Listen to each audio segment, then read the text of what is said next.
স্বামীর পরিবর্তনে কষ্ট পেয়ে নিজেকে বেশি বেশি ভালোবাসুন, কিন্তু নিজেকে কোনোভাবেই খারাপ পথে বদলানোর চেষ্টা করবেন না।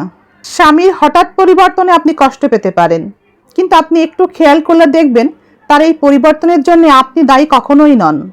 স্বামীর এই হঠাৎ পরিবর্তনের জন্য একজন তৃতীয় ব্যক্তি দায়ী। সে বন্ধু হতে পারে, সে কোনো কাছের মানুষ হতে পারে, অথবা কোনো নারীও হতে পারে। আপনার হাজবেন্ডের হঠাৎ পরিবর্তনের কারণে আপনাকে অবহেলা করতে পারে, আপনাকে বকাঝকা করতে পারে, আপনাকে ভালো আর নাও লাগতে পারে। মুখের উপরে হয়তো আপনাকে বলতে পারে আপনাকে আর ভালো লাগে না, আপনাকে এখন আর পছন্দ হয় না। মুখের উপরে বলতেই পারে আপনার ব্যবহার ভীষণ খারাপ, বলতেই পারে, কিন্তু তাতে কষ্ট পাবেন না। মনে রাখবেন, আপনার স্বামীর এই হঠাৎ পরিবর্তনের জন্য আপনি কখনোই দায়ী নন। এমন পরিবর্তনের জন্য কোনো এক তৃতীয় ব্যক্তিই দায়ী। মুখের উপর জবাব দিতে সবাই জানে, কিন্তু কেন দেয় না জানেন? ব্যক্তিটির মুখের উপর এই ধরনের জবাব দিলে সে নিজেই কষ্ট পায়। তাই মুখের উপর জবাব দিলে আপনিও যদি কষ্ট পান, সেটা ভেবেই।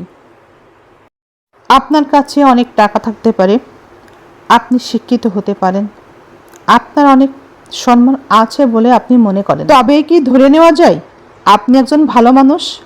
একজন ভালো মানুষ হতে গেলে এসবের কিছুরই প্রয়োজন পড়ে না।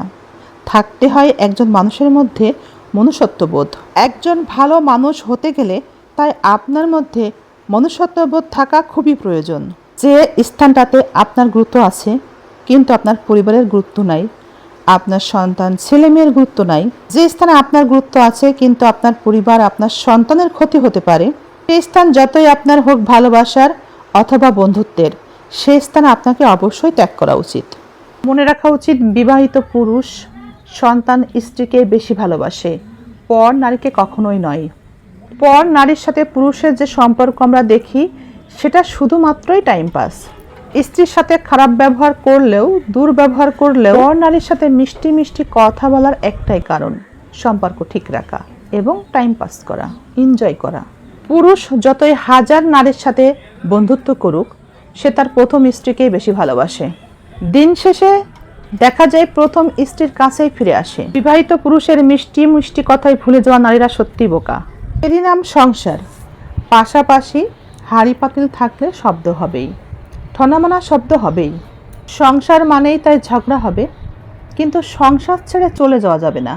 সংসার ছেড়ে কোথাও হয়তোবা গিয়ে থাকা যাবে, কিন্তু সেখানে সংসার পাওয়া যাবে না। প্রত্যেকটা মেয়ের সংসার থাকা চাই, থাকতে হয়, কিন্তু সংসার স্বামীর বাড়ি ছাড়া পাওয়া যাবে না।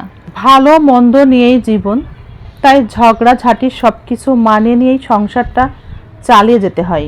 সংসারে রাগ হবে, রাগ হয়ে একবেলা না খেয়েও থাকা হবে, কথা বন্ধ হবে, কিন্তু সংসার ছেড়ে যাওয়া যাবে না। এর নামই সংসার। সংসারে এভাবেই থাকতে হয়।